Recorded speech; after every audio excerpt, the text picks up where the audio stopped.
You all right, mate? That's right, it's the police, yeah? You tell me what happened to you.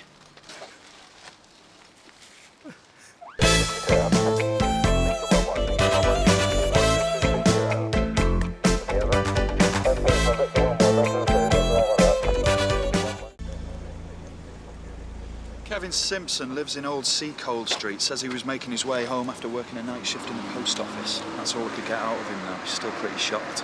Did you see his attacker? Nah. Mugging? Doesn't appear to have been robbed. Listen, I'll see you down the hospital, yeah? What time did you find him? Must have been around 6. He was just lying there, sobbing. Can you give me your name? Yeah, it's Lawson. David Lawson. What's the story? Dunno, yeah. He was really quiet in the ambulance. You dealing with Mr. Simpson? Yeah, how is he?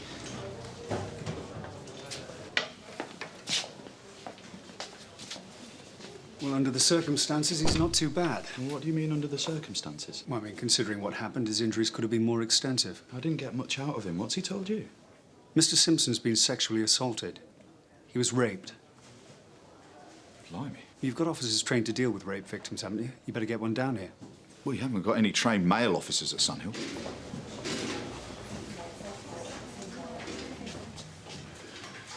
Mr. Simpson? I've spoken to the doctor. We need to take a statement from you. You got the choice of talking to a male or a female officer. I want to speak to a woman. OK, if you prefer it, I'll see to it. I've got to ask you, though, not to wash, and we're going to need your clothes. You understand we need a medical officer to Yeah. examine you. Apparently your girlfriend, Annie's waiting outside. I can't deal with her right now. I don't want her to know what's happened. All right. Just tell her I got beaten up. Well, doesn't he want to talk to a male officer? Apparently not. Well, it's just that I've never had to deal with a male rape victim before, sir. Well, I suppose he feels it'll be easier talking to a woman. Deakin will need as much information as you can get. You better get down to the rape suite as quickly as possible. Sir. Chris, it's Andrew. You might like to get in a little earlier. We could be looking at a serious sexual assault. Do you always go home that way? It's a shortcut. So you left work at what time? My shift finishes at 6. I left the building, walked down Jamaica Lane. I remember passing a parked car. And what kind of car? Do you remember? No, it was white or silver, maybe. I Was there anyone in the car? don't remember seeing anyone. But there must have been 2 men. Why'd you say that? They must have come out of the car. I passed it, and I cut across the waste ground. Next thing I hear someone coming up behind me, running. I turned, but he jumped me. Fell to the ground, he put a knife up to my throat. He told me to be quiet.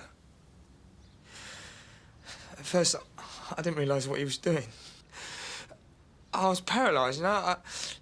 I couldn't do anything. Well, that's a really common reaction.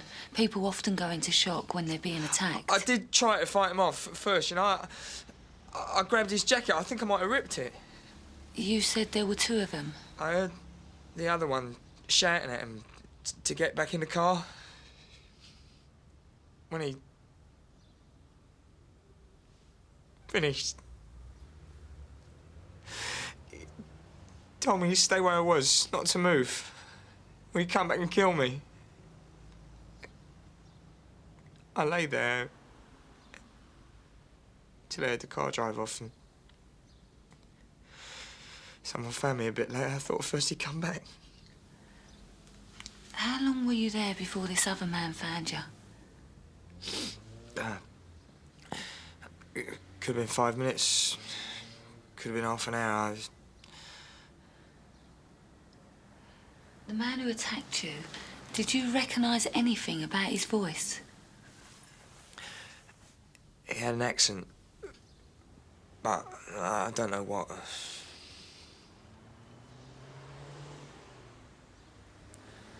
There's a girl used to work beside me in the sorting office.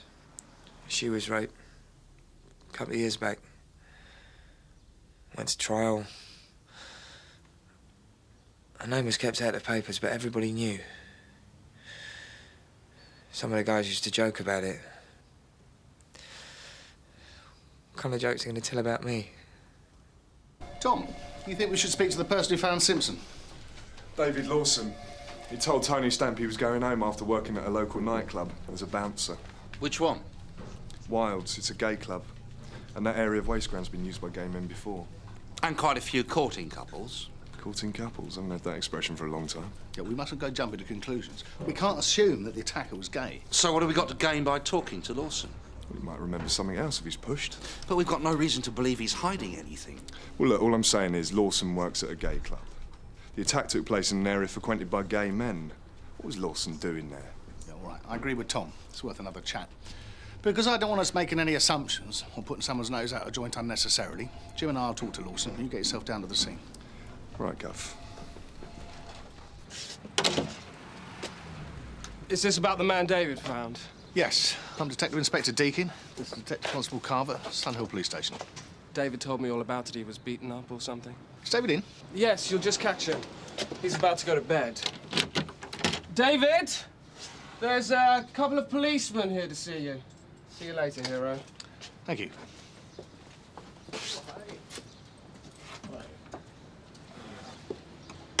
I understand you made the 999 call.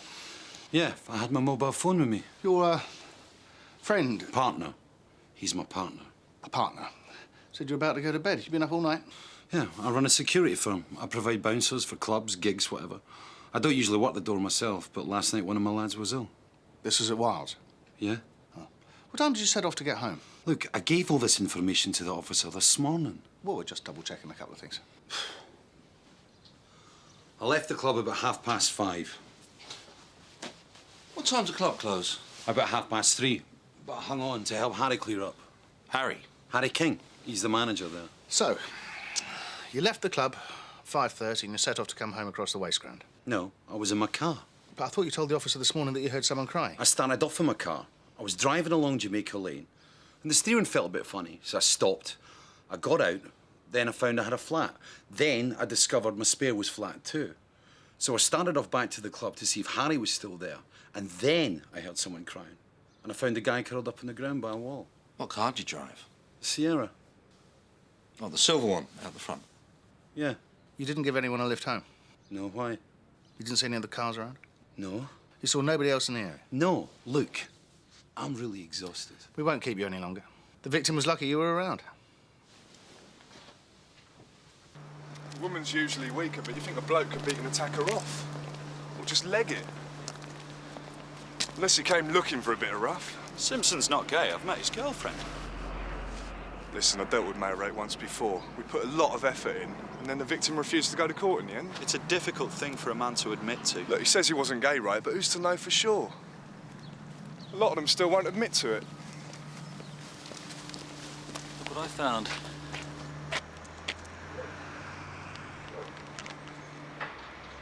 All right, thanks.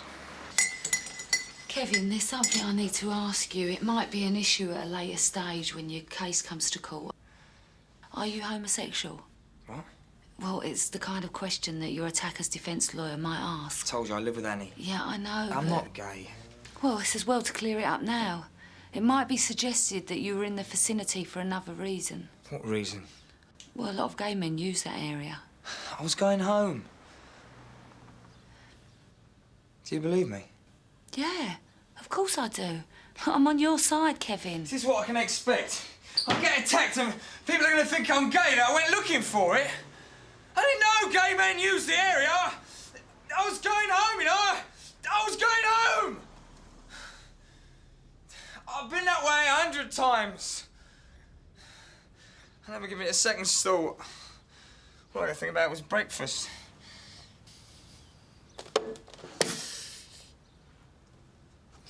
How am I going to tell Annie? They're talking about getting married. Look, I'm sure she'll understand. Yeah? How do you feel about your boyfriend if he'd been raped?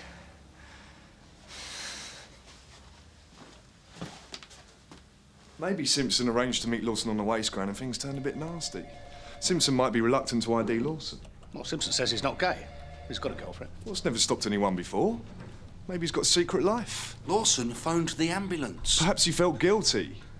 Or maybe he's covering for someone. What was his boyfriend's name? Jonathan. Where was he last night? I mean, Polly said we're looking for 2 men in a light-coloured car. Lawson's got a silver one. What about this badge you found? We can't be 100% sure it's connected to the crime. But Simpson did say he thought he ripped his attacker's jacket. Now, this could have fallen off. This whole thing could be a gay bashing. Maybe some neo-Nazi mistook Simpson for a punter from Wilds. In the wrong place at the wrong time. I don't think we've got enough information to start constructing theories. What did Lawson say the manager of that club was called? King. Harry King. You come to see me about the chap who was attacked this morning? You heard about that? Dave Lawson called me earlier. He said you'd asked him an awful lot of questions. That's what we do. Has he worked here long? David? Oh, about a year. Going well? He's a gem. A gentle giant.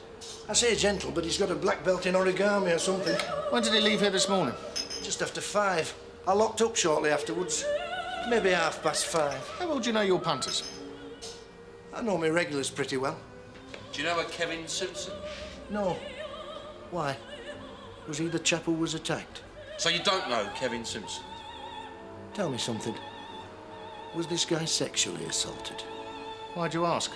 Well, same thing happened a couple of months ago. I had 2 detectives in here from Barton Street. Where did this happen? Well, not too far away. Harriet Street, I think. Something like this happens and you people think it's a gay crime. Straight men rape straight men.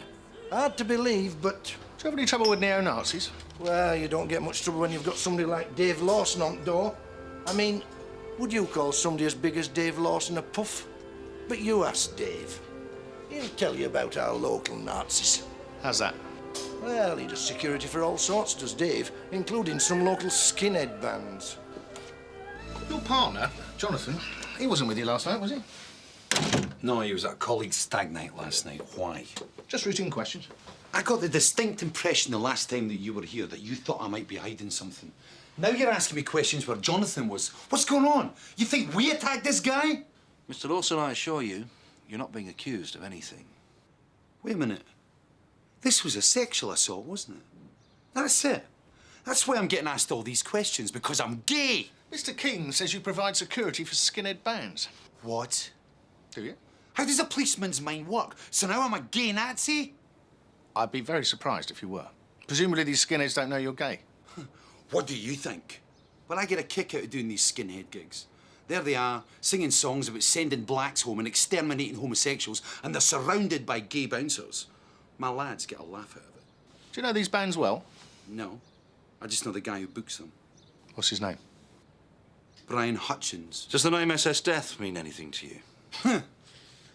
It's the name of one of Brian's more intellectually challenged bands.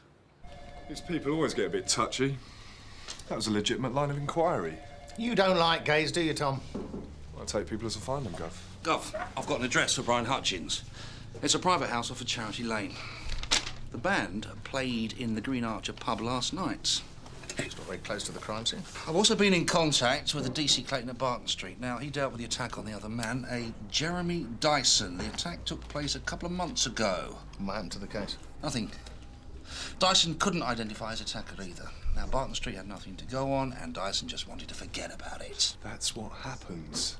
They're too ashamed to see it through. Right. Jim and I are going to go and see this Hutchins character. Tom, I want you to get in touch with DC Clayton and see if he can arrange a meeting between you and Dyson. Check to see if there are any similarities between that attack and ours. And Tom, try not to let your prejudices show. Dyson's not gay either. He's married. Oh, well then. Oh, Kevin.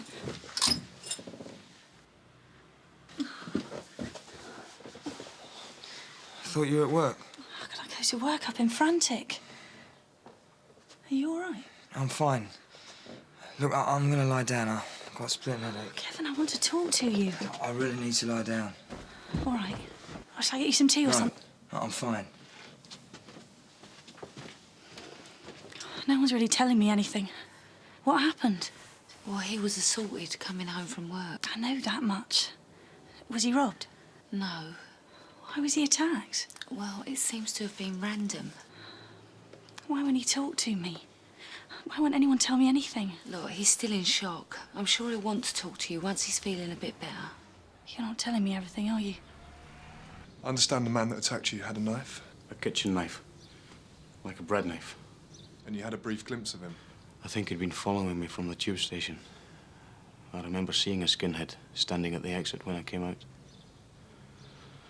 I walked down the street, and I turned when I heard footsteps behind. I saw him before he jumped me. But all skinheads look alike, don't they? I mean, that's the point. They're so mindless. They all want to look the same. Did he say anything to you? He told me to keep quiet.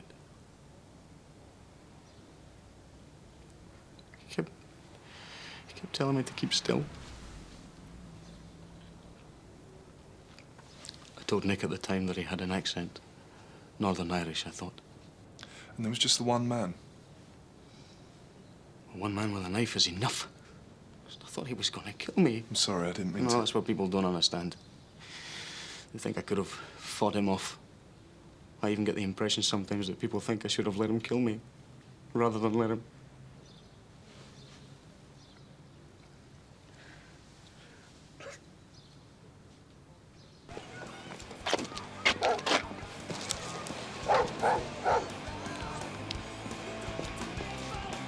Mr. Hutchins? Yeah? I'm Detective Inspector Deakin. This is Detective Constable Carver from Sun Hill. Can we have a word? I'm just trying to get her off to sleep. Oh, won't take a minute. In the kitchen. You managed the band SS Death, didn't you? Yeah, that's right. What's your gig last night? Yeah, the Green Archer. Were you with them? Yeah, What time did the gig finish? about 11. So what time did you make it back here? Look, what's all this about? 9-6. Jimmy, this is the police. I'm Detective Inspector Deakin. This is Detective Constable Carver. You are? You seem to have ripped your jacket.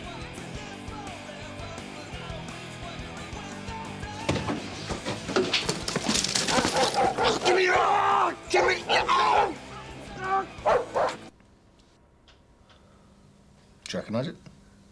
We had some badges made for the band to sell to the fans. Did you give one to Jimmy Guilfoyle? Where'd you get that? Where do you think we got it? Are we going to find Jimmy Guilfoyle's fingerprints on it? Look, I had nothing to do with what happened. I want that understood. Is that clear? What did happen?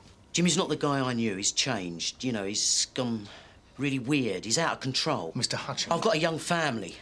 Why don't we go back to the beginning? You finish up at the Green Archer, and you get home, say, sometime after 4. We get in, and Jimmy's really wired. He's been quiet, you know, moody. He's been like that since he got out of prison. You used to be able to have a laugh with him. What time did you get home? About 4. No sooner are we in, and he wants to go out again. I says, what, at this time? But he's determined to go out. I'm getting worried about him, so I say, OK, let's go for a drive. So we gets in the car, and I'm driving around. I keep asking him, what's the matter? But whatever it is that's chewing him up, he won't tell me. He just sits there. So finally, I say, OK, let's go home. And I'm driving down Jamaica Lane, and suddenly he says, stop the car, shouting at me. I stop. I don't know what's up. By now, I'm getting really pissed off. I mean, I'm doing my best to help him, but there's this guy coming towards the car. And I can see that Jimmy's watching him. Before I knew it, Jimmy's out the car and running after him, and he jumps him. And then I see the knife in Jimmy's hand. Now, I swear to God, I did not know he had a knife on him. My knife. Your knife? Well, from my kitchen. So what did you do? I got out of the car and I ran over. I'm shouting to Jimmy to get back in the car. And then I see Jimmy on top of this guy. And I can't believe what I'm seeing. You know, Jimmy needs help. His victim needed help.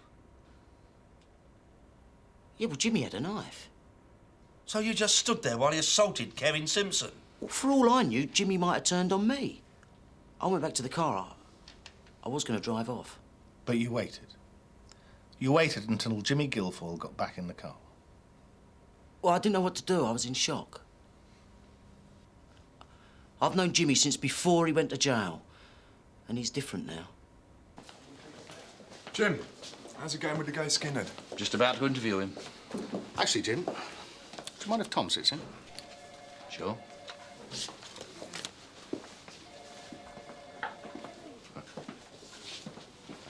Mr. Guilfoyle, where were you at 6 o'clock this morning? Mr. Guilfoyle, your attitude isn't helping you.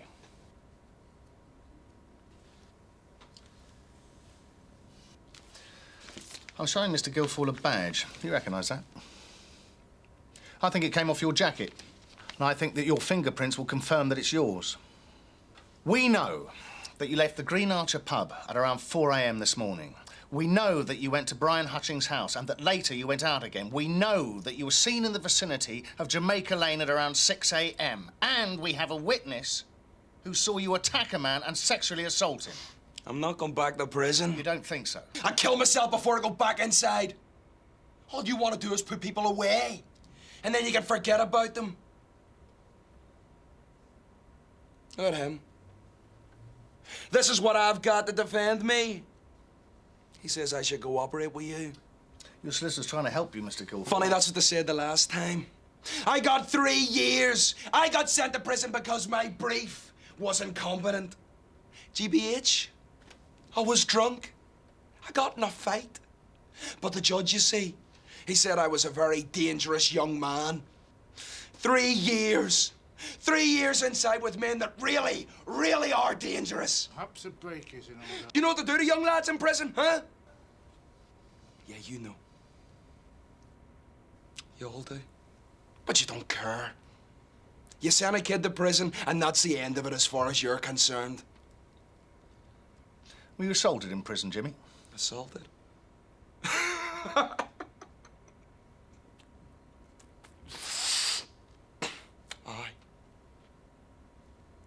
That's a good word.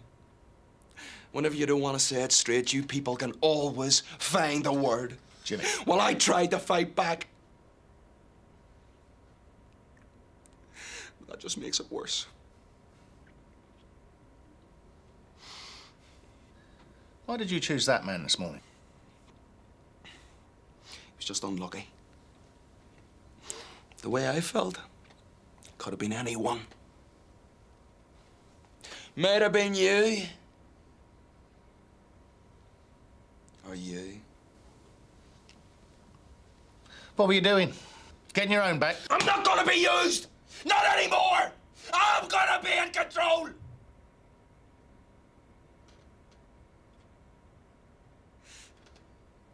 I'm gonna be in control now. It's not the first man you've attacked, though, is it? The other guy? Well, he looked at me like I was rubbish.